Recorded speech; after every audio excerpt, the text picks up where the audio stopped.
So today I want to talk about a subject that I've kind of waited a little bit of time to talk about because it's a really serious subject. Is your yoga mat making you sick?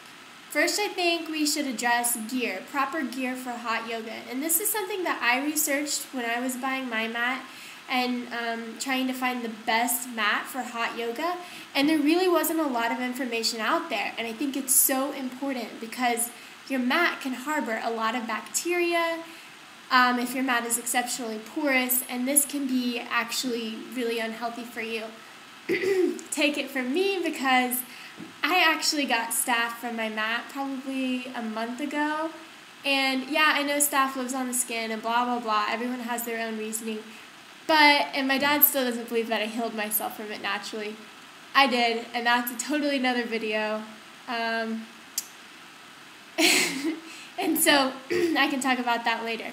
But is your yoga mat making you sick? Do you have the proper gear for the type of yoga that you're taking? Now, I had a jade yoga mat, and they're really great mats because you don't slip on them at all, and that's a really great pro. But what they don't tell you is that the reason that you don't slip on your mat is because your mat is absorbing all the sweat and all the bacteria like a sponge. Yeah, I took this mat with me to India.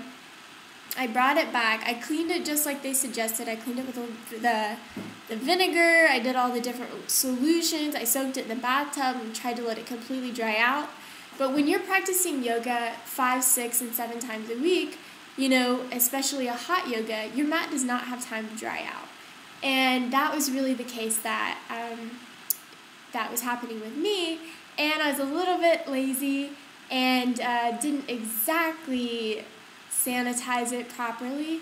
So do not take that lightly. But now I've found the proper gear for the most, I'd say, sanitary practice. And so I wanted to share them with you. The first thing that I got was the Manduka Pro Light. So the awesome thing about this mat is that it has a lifetime warranty. With a lifetime warranty on a mat, that can assure you that this mat is super quality. And what I love about this mat is that it is not porous. I don't know if you can see here, but it does not soak in the sweat the way a jade would or a lot of other eco mats will. And on the back has these little grips, which is perfect. So this mat alone, I'll be honest, you're gonna slip on it. So that is where my second tool comes in handy. I absolutely swear by this towel. It's a Yogi Toes towel. The color makes me happy. It's tie-dyed. But the awesome thing about this is on the bottom are tiny little grippy pads. So when you lay your mat down, then you lay your towel down, and then what I like to do is so the towel doesn't bunch up on the mat, I wet the top with a little water from my water bottle, and I wet the bottom. And yeah, this towel is still more cumbersome than practicing just on a plain mat, but the beauty of having a mat towel, a hot yoga towel with these grippy things, is that when you're done, you can scoop the towel up, throw it in the washer, wash it, dry it, and you can just wipe down your yoga mat. You don't have to do deep sanitation to your yoga mat. When you're sweating on it and you're pouring out all of this disgusting sweat and then rolling on it and then your neighbor's stepping on it and everything else, a yoga towel is really the way to go. So I wanted to share that with you, and I will share a link on where you can get the Yogi Toes towels, and they come in different sizes and colors and themes. Here's the front.